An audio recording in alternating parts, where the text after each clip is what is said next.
welcome back to another Long Way Home episode, everyone. And today we are talking gear.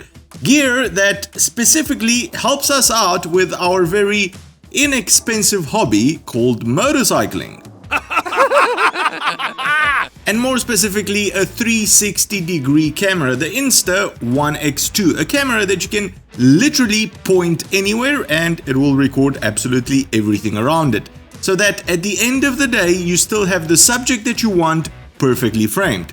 10 years ago, this would have been considered witchcraft, but it's not. It's just two lenses and very fancy software. Now, Insta did send this to me like 6 months ago, and I have used it since then. I've gotten quite intimate with it. Why only make a review of it now, you ask? Well, this is the first time I'm announcing this on the channel. On the 19th of December, exactly 2 weeks from now, I have been planning a wonderful adventure with 3 other friends where we will be riding all throughout amazing South Africa for an entire month. 4 bikes, 1 month, South Africa in all of its beauty.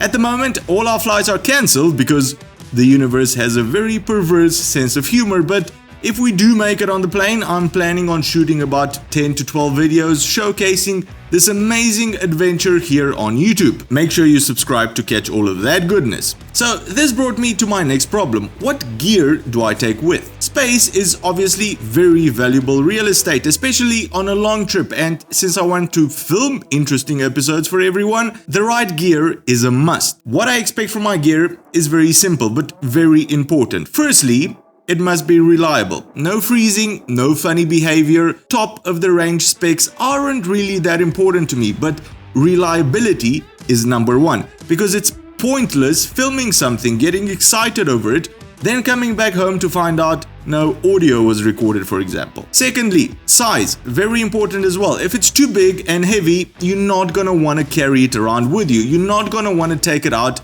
and film with it that often, so you're gonna lose a lot of those shots. Perfect example of this is me going out and buying a new drone, which is tiny. It looks like a little toy drone because the one that I have currently, it's just too big and it becomes cumbersome to take it out all of the time. This one has better specs than this little tiny one, but this little tiny one, I'm gonna film a lot more with it, so it's more useful. So I will be having a GoPro on the helmet to catch that front-facing angle and another one on the handlebars to film me from the front. The drone shots with the tiny drone will also serve to move the story along and not keep everything on the ground and boring. But is there a space or time to use this as well? So let's get back to the One X2 and see if it will be accompanying me to South Africa. In the One X box, I've actually opened it, so there's nothing in there. We get the camera itself, this little lovely pouch, I don't know what it's called, but the camera fits perfectly in it. There was also another little lens hoodie. I have no idea where that went, but this little pouch just makes that obsolete completely because you can just put it in here, it's perfectly protected. There's also a little accessory box which has a bunch of manuals, a microfiber cloth for cleaning your lens, and a bunch of stickers. And who doesn't like stickers? Insta also sent over their motorcycle mount bundle. Now, this for me is a must if you're getting this camera and plan to use it on a motorcycle, because it actually comes with the claw and the ball mount, a little ram mount type thing here, an extender for your normal type of mounts, and a whole bunch of other GoPro looking mounts. As far as my testing was concerned, my easiest combination was claw mount, ram mount, another little ball mount to 1/4 inch, and then straight into the selfie stick. Everything apart from the selfie stick comes within the little motorcycle mount bundle, so I highly suggest you get that as well.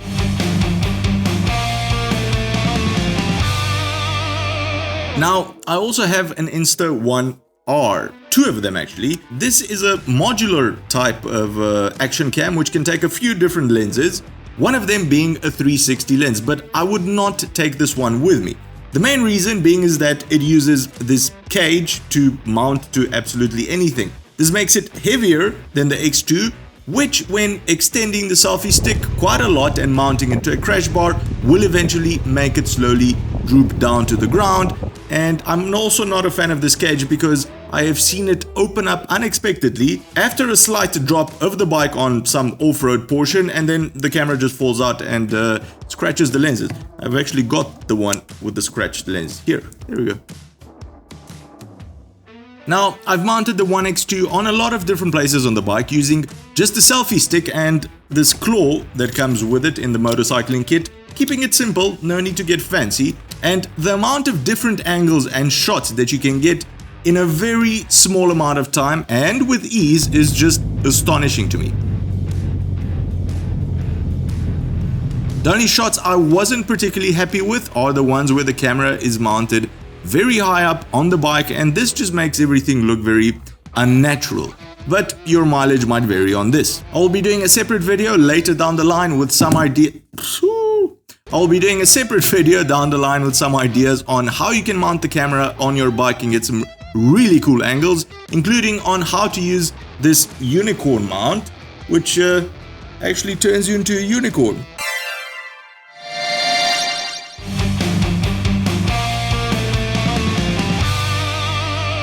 Alright, I hear you say, but can I use the X2 as my only vlogging camera? I don't want to buy other cameras for my helmet, handlebars, etc. Just this. Can I film and talk? Yes. Yes, you can.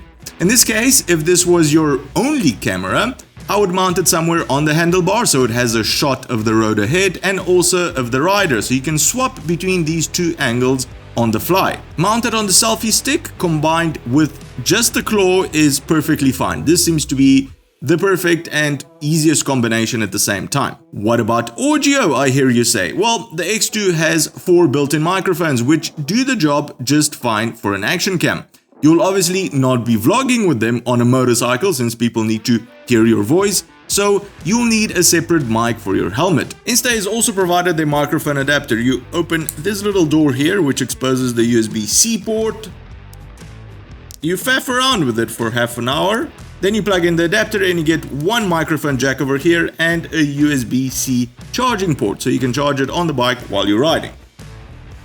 Plug in your mic and you're good to go. This is actually very nice implementation of a feature that actually gives you external microphone support from Insta, so well done on that. This adapter is also very tiny, and if you route the cable on the selfie stick perfectly vertical, the camera will actually be able to edit it out, so you're not going to see it in your shot.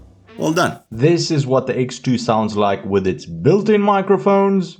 And this is what the X2 sounds like with an external lav mic. So yeah, it's a very viable solution to use the X2 as your only camera on a motorcycle if you want to vlog with it.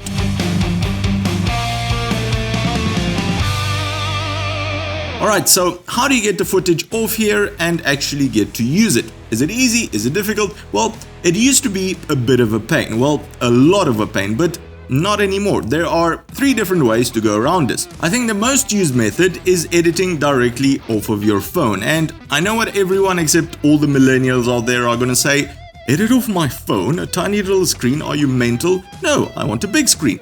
Fair enough. You can edit on your PC of course or your Mac, but all the cool work Insta has put into their software is mostly, unfortunately, on their phone app. This you would actually use for shorter clips that you want to have huge visual impact. There are many examples in their app on how you can use these AI functions, and the final results are most of the time quite impressive without a lot of work from your side. This method needs to have the camera on and it uses the files from the SD card directly, doesn't copy them to your phone, and then you can export the final result as a file to use in another editing app or share directly to social media, which is what most people are going to do. The next way to edit your 360 files is using Insta's desktop editor, available for both Windows and Mac. The downside of this, and pretty much my only complaint about this entire ecosystem of Instas, is that all the cool artificial intelligence features are missing here. However, you can still track a subject automatically. In this clip, we can see me riding through some really nice scenery earlier on this summer when a rider pops up behind me. We tell the software to track him, and from there on, let's see how well it manages to keep up.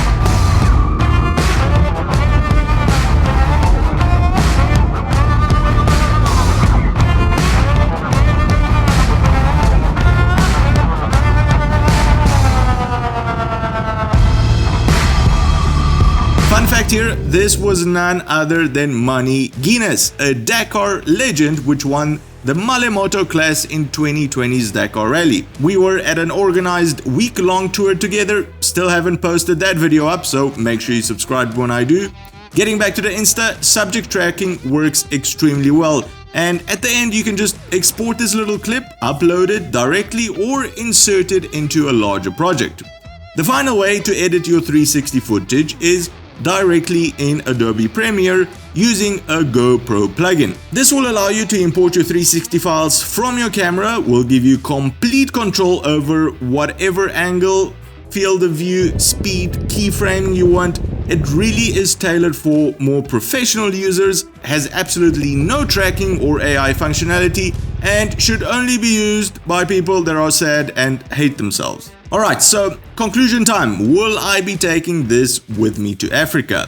Will it be useful? Will it add value without it being an equipment burden? Yes, there is such a thing. Damn right I will. So my plan is the following. One GoPro on my helmet, one on the handlebars, a drone for those beautiful high-up shots, and the One X2 for getting those interesting angles using the selfie stick and the claw, which will definitely spice up the videos. But more importantly than that, if I add these tripod legs, which come with my camera gimbal, to the selfie stick, which also has a 1/4 inch mount, to the camera,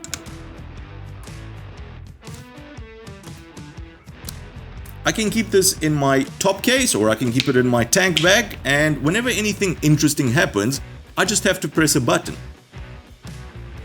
It will start recording straight away. I can get off the bike, plonk it down, and I have a camera that films whatever angle I need to film, and it frames it perfectly without me having to faff around. So if one of my friends drops his bike, by the time he's trying to pick it up, I'm already off the bike, filming in 360 degrees while I laugh at him and hopefully help him pick up his bike. So yeah, this thing will add value to my videos, which in the end should make you happier, and me.